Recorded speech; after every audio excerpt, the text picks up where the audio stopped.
Признаки того, что мужчина – манипулятор.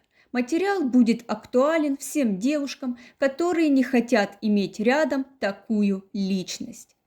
Мужчина-манипулятор – это тот тип партнеров, с которым очень опасно развивать романтические отношения.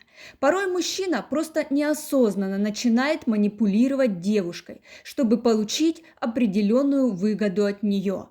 А о чувствах здесь не может быть и речи.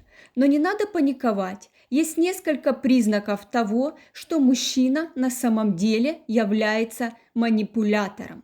Первый признак. Мужчина контролирует девушку.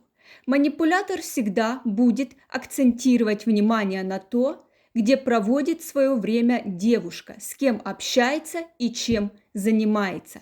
Сначала такое поведение девушка может путать с чрезмерной заботой и заинтересованностью. Но на самом деле все сводится к одному. Ему необходимо четко контролировать свою девушку. Также не стоит забывать, что мужчина с таким складом характера может найти слабости возлюбленной и в будущем давить на них, чтобы получить что-то желаемое. Это неприемлемо в здоровых отношениях, поэтому об уважении не может быть и речи. Второй признак – жалуется на прошлые отношения. Если мужчина – эмоционально созревшая личность, он никогда не станет поступать таким образом. Даже когда разговор зайдет о бывшей девушке, он не позволит себе отзываться о ней в каком-то негативном свете. Здесь все просто, ведь, во-первых, такие слова всегда показывают его с плохой точки зрения, а во-вторых, расставание – это всегда вина обеих сторон, и перекладывать все на девушку крайне неправильно. Но мужчина-манипулятор совершенно по-другому смотрит на эту ситуацию. В его глазах бывшая девушка всегда будет ассоциироваться с монстром, которым поглотил всю любовь пары. Третий признак, что мужчина-манипулятор меняет девушку под себя. Да, такие мужчины могут осыпать девушку комплиментами, но при этом вовсе нет ничего удивительного в том, что с уст слетают упреки и какие-то негативные слова.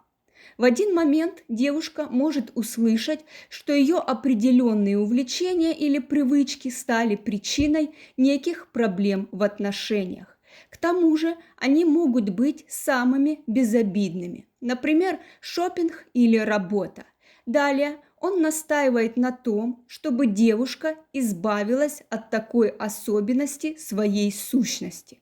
Безусловно, в результате представительница слабого пола с легкостью может потерять себя и получить массу психологических травм. Четвертый признак. Он слишком ревнив. Кто-то может сказать, что в этом нет ничего удивительного, если мужчина по-настоящему влюблен. Но не стоит забывать о том, что манипулятор – это тот тип мужчин, которые всегда желают быть единственными. Ведь самолюбие у них всегда на первом месте. Если посмотреть на все с точки зрения психологии, то это достаточно просто. У мужчины присутствует страх быть брошенным. В таком случае они просто утратят шанс руководить кем-то, а на поиски новой жертвы необходимо определенное время. Если у партнера присутствует патологическое чувство ревности, лучше оставить его на раннем этапе общения. Здесь все достаточно просто. От мужчины с наклонностями манипулятора необходимо держаться максимально далеко. И если все-таки завязались какие-то отношения, лучше скорее завершить их, чтобы не получить проблем со здоровьем, как психическим, так и физическим.